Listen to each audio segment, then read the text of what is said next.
Bioluminescence resonance energy transfer using LUCIFERASE immobilized quantum dots for self-illuminated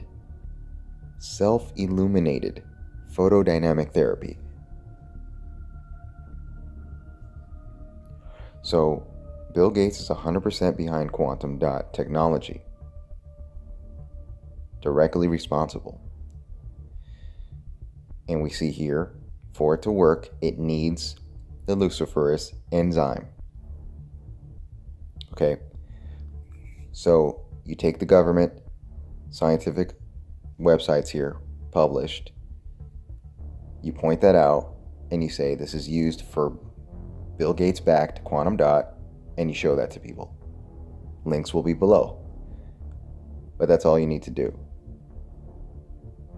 And it's all in their descriptions here for how this works. Keywords, right? Energy transfer, bioluminescence, illumination. Would you look at that? Illumination. And with the word itself, LuciferRACE, because that is the correct pronunciation. Confirmed that. LuciferRACE, like ace.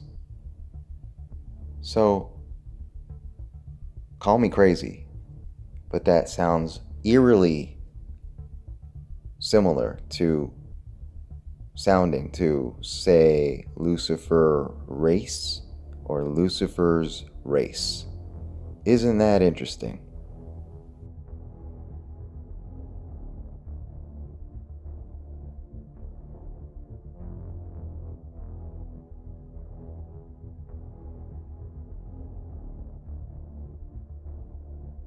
A chemical reaction that produces light within an organism is called bioluminescence. There's a wide variety of luminescent species, including some comb jellies, bacteria, dinoflagellates, fungi, and of course, the firefly. Organisms may use bioluminescence as a defense against predators, as a way to catch prey, or to attract a mate. But how exactly are they producing light? Fireflies express a protein called luciferase, which catalyzes a light-producing reaction.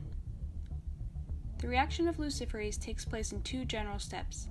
First is the adenylation of luciferin using ATP, and second is an oxidative decarboxylation of the luciferyl adenylate to form an electronically excited oxyluciferin. When the excited oxyluciferin moves back to the ground state, energy is released in the form of light.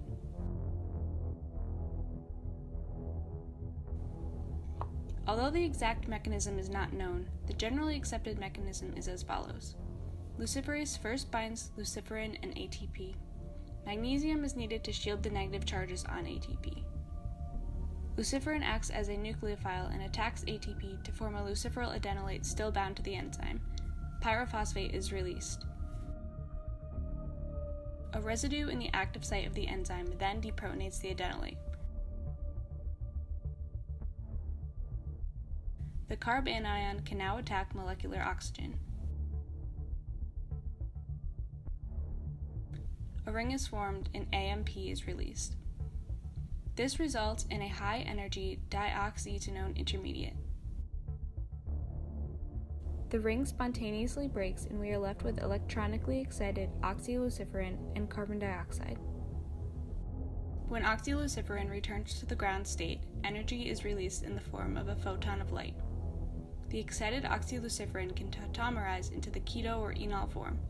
Some scientists suggest that these two forms emit different wavelengths of light.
For we wrestle not against flesh and blood, but against principalities, against powers, against the rulers of the darkness of this world, against spiritual wickedness in high places.